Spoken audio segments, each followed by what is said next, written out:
So apologies, I didn't put a video up last week.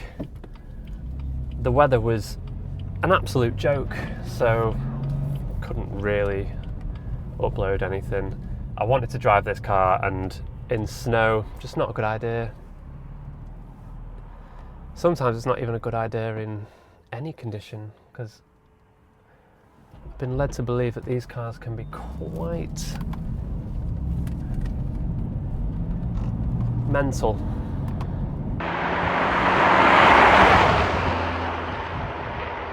So we're in the F82 M4. Behind me, completely coincidentally, is an M2, and wow, it looks amazing in my rearview mirror. That is a beautiful car. It's actually one of my favourite cars, and it's a car that I really want. So I'm struggling with how I want to approach this video because, like I said, I like an M2, and the M4 should be a car that I also love. It's a very similar recipe. If you go for an M2 competition, bye-bye M2, you are stunning. If you go for an M2 competition, you've got the same engine, the S55, you've got rear-wheel drive, dual-clutch gearbox with the option of a manual if you want, and a coupe body style.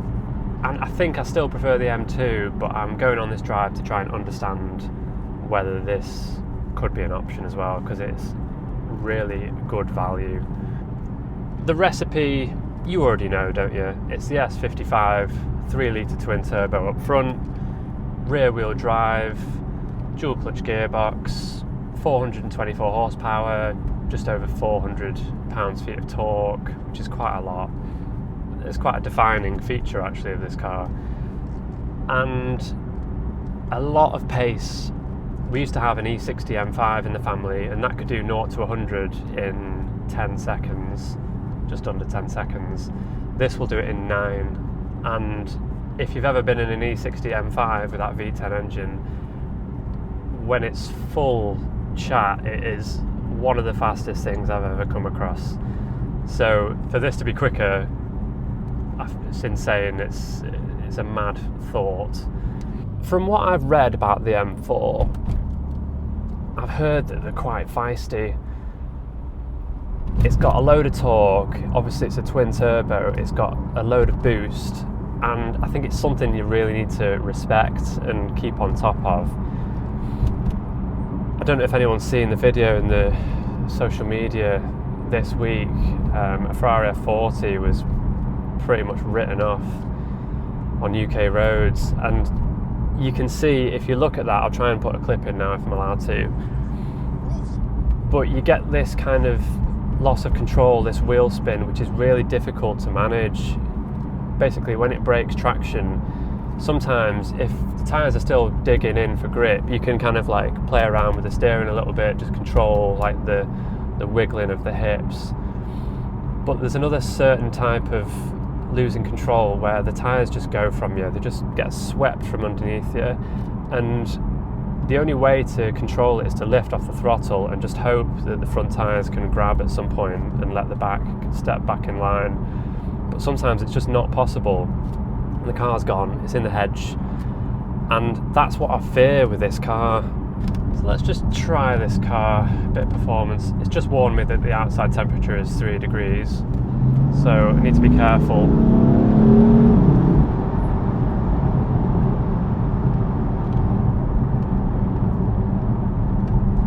Yes, that is a quick car. People sell these cars privately with like stage 2 remaps. I don't understand. Why would you jump into this car and think that is not enough power, that is not enough torque, I want more? That is plenty. I've got an M4 behind me as well, competition.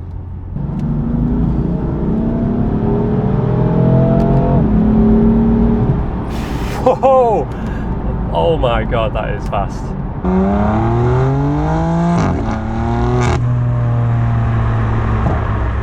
I'm going to be honest, I've been a bit intimidated by this car. I've seen in my research that the engine can deliver its torque quite aggressively, and if you catch it on the wrong day, it's going to throw you off into a bush. So I've been approaching it with caution. I don't want to write this car off, it's not actually mine. And I thought, if it's going to be that sort of car where I can't grab it by the scruff of the neck, then what's the point? I might as well have a 420D. But if you just bleed the throttle in gently, if you don't just step on it and kick down and just go crazy, it's actually really manageable and it feels really stable.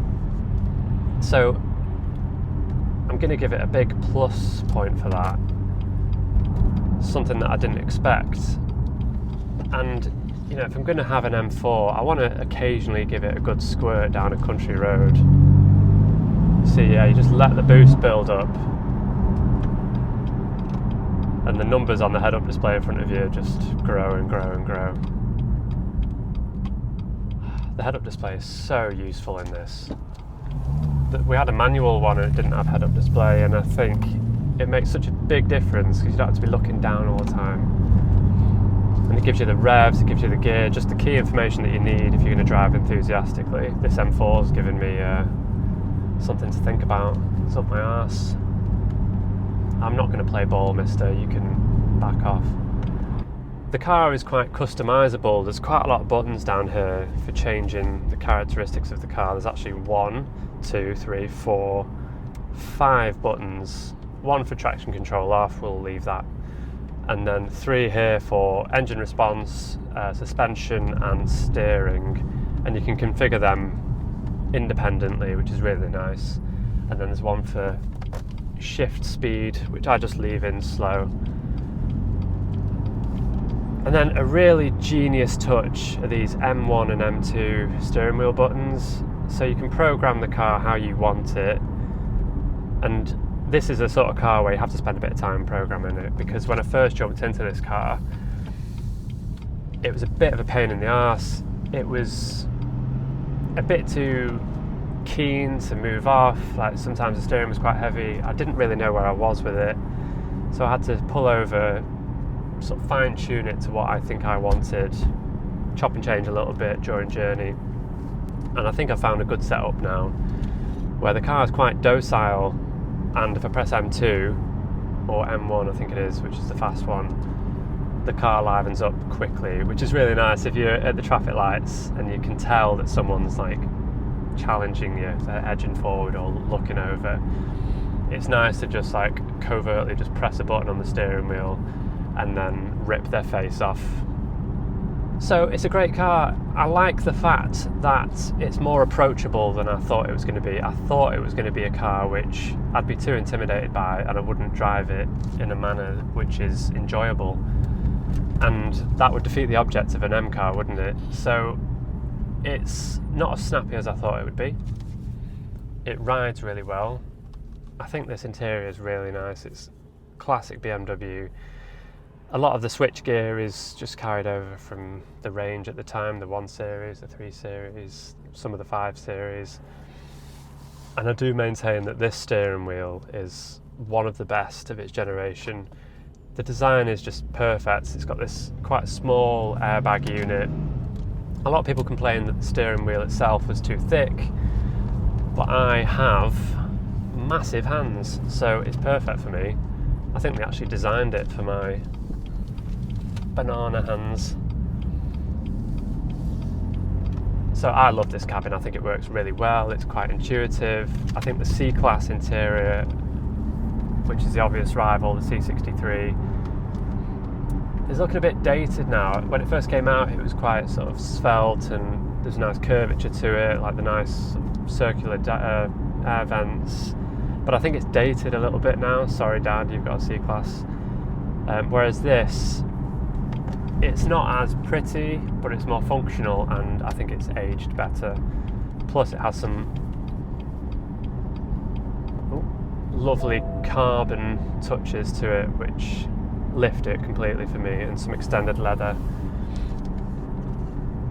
Yeah, fantastic. And it's a really well optioned car, this one as well. When I'm looking at M2s and M3s, I always look at the A-pillar. Has it got Harman Kardon? Yes. Has it got heated seats? Yes. Has it got business media and all that? Yes. If it doesn't have those things, stay away, because when you're not driving it like a lunatic, you're just going to want to cruise around listening to your favourite tunes, and to have Harman Kardon makes a big difference. It's a lot better than the standard BMW stereo. So yeah, this is an exceptional car. Would I have it over the BMW M2? I don't think I would, because that thing is like a god to me. I think it looks exceptional. It's got a load of width. This, because of its longer wheelbase, it still has widened rear arches, but because it's a bigger car, they're kind of not as pronounced. So yeah, the M4 is an exceptional car, and we have two of them in stock at the moment. We've got this one, which is in Austin yellow, which is a really nice colour actually. It doesn't picture that well, weirdly, but when you see it in the flesh, especially now that we've added some carbony trim to it, it looks really nice. The other one's a white one, a bit more subtle, potentially a bit more to people's tastes. But BMWs have been doing vibrant colours on their cars since the 60s, so it's not a big problem, is it? Or 70s, should I say. Austin yellow. Ostentatious yellow, they should have called it. Oh no, I'm going through KFC. I'm really worried about this front splitter. Please. Please. Hi, what can I get for you? Mate, can I have a single meal, please? Yeah, what can you get? A cup of coffee. Yeah, just white coffee. Oh, white, please. Anything else for you? No, it's fine. Just the option. Cheers, bye. Oh, why did I come to a drive-through in this? Oh. This is something you need to think about when you're driving a car like this. Is the front end going to hit anything? It's quite a big car actually, it's quite physically big on the road. That's probably why I prefer the M2.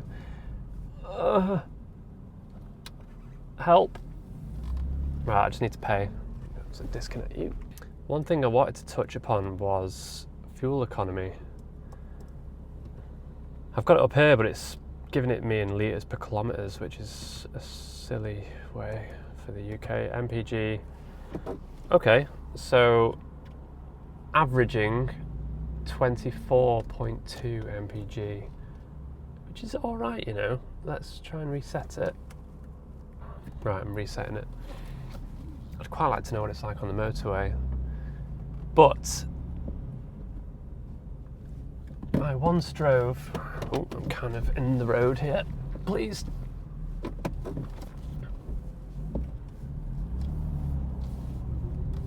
Gearbox is actually better than Audi's dual clutch in terms of moving off and putting it in reverse. It responds quicker, which is quite useful when I've just pulled down someone like that. So yeah, I once drove a B8 Audi RS4, and I didn't drive it long. I just drove it through town, just normal driving, and I averaged 15 mpg, and I thought, this is a joke. It's just silly. It was an estate, and that's a car I want to use every single day, and to get that mpg is a joke. This, averaging 25, I think that's perfectly acceptable for a car of this performance, and I suspect if you take it on a longer run on the motorway, you're probably going to get in the 30s, which I'll take that any day. But yeah, this, you're getting 10 mpg more than an old, normally aspirated engine. I suspect the old E-Series M3 Coupe would have had crap fuel economy as well. So I'm happy with this. 26 it's gone up to now. Fine. And these heated seats are so nice. Got really nice heat distribution all the way up to the top. So I've not just got a warm lower back. It feels like I've crapped myself. Yeah, I like this. Contrasting stitching as well. You can see that. I think BMW interiors age really well. So yeah, overall, a really nice car. check it out on the website. We've got two, like I said. This one's 24, the other one's going to be 20, I think. Slightly higher mileage.